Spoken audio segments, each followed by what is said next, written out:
Saturday, the 11th of October. And I haven't been here for 10 or 11 days. I think it was a week last Wednesday that I came. There's just been so much going on with the weekend with my sister and with work to do with my next book. But it's been so interesting being things here today. First thing is I've got a Vision Quest starting on Monday. So I've been having to bring the water because there's no water on site. So I've had to bring all of that in. There's been unloading things that I'm going to need while I'm here. So I'm not bringing it all at the last minute. I need to start sorting out in my tent to put all of those things away. So I'll be doing those next. But my main thing this morning was to fill my large water containers. I have 25 litre really good strong containers to hold water. They're dark, they're blue, and they protect the water so it's not going to go off. But I can't carry 25 litres into the cart and out again.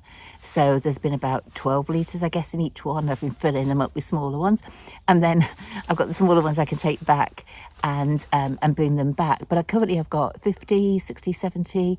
I've got 70 litres of water here. And I'll be bringing back probably about another 40. I'm going to have way more water than I need. But, you know, better to have too much than not enough. And I might decide to do, who knows what I might decide to do, but we'll have enough water. The other thing I've been doing is repairing the big canopy. I have a 50-foot parachute that covers my base camp, and I really ought to show you some pictures of it, I guess. But anyway, I've got my 50-foot parachute and it had a rip. And for months and months, I wanted to fix it. But it's really hard because you need people. I needed 4 people to help me with. Today, it happened. So I got Catherine and Derek, and I had Mark and Ryan, and they all came down and they helped me. What I did before I got here was to take down, I think I've got 16 or 18 parachute cords all holding it up. And that was a bit of a struggle, taking them all down, but I did it. Did most of them on my own. I think there was 4 left by the time they arrived. It took much longer than I'd expected. And then Derek, who's an engineer, he's the one who dropped the ridge line so that we could sort of repair the parachute and then get it back up. And then we, 4 of us on the corners, all made sure that it was all sort of nice and level. And then we put on all the other ones.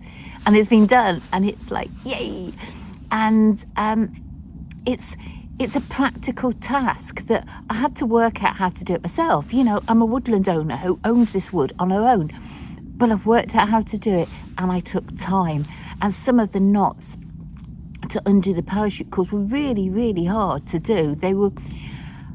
I often use a fork to try and open them out, and even that wouldn't work in some places. So it's like, no. A bit like when I'm at the gym, when I can't lift something, it's like, no, you step away, you come back, you focus. And I did it. So I'm feeling so happy. I just so love being here at the wood. And while I was walking earlier, there was lots of bits of wood that had come down, branches and stuff, because of the storms last weekend. So I've been moving some of those out of the way. I haven't gone deeper into the wood yet. I'm probably going to leave that until next week now. And there's just so much fungi. And, you know, you see them in the autumn, you think, why are they there? Well, they're there to help break down all the leaves so that it goes back as nutrients. So until next time, it's Denise from the wood. Take care. Bye-bye.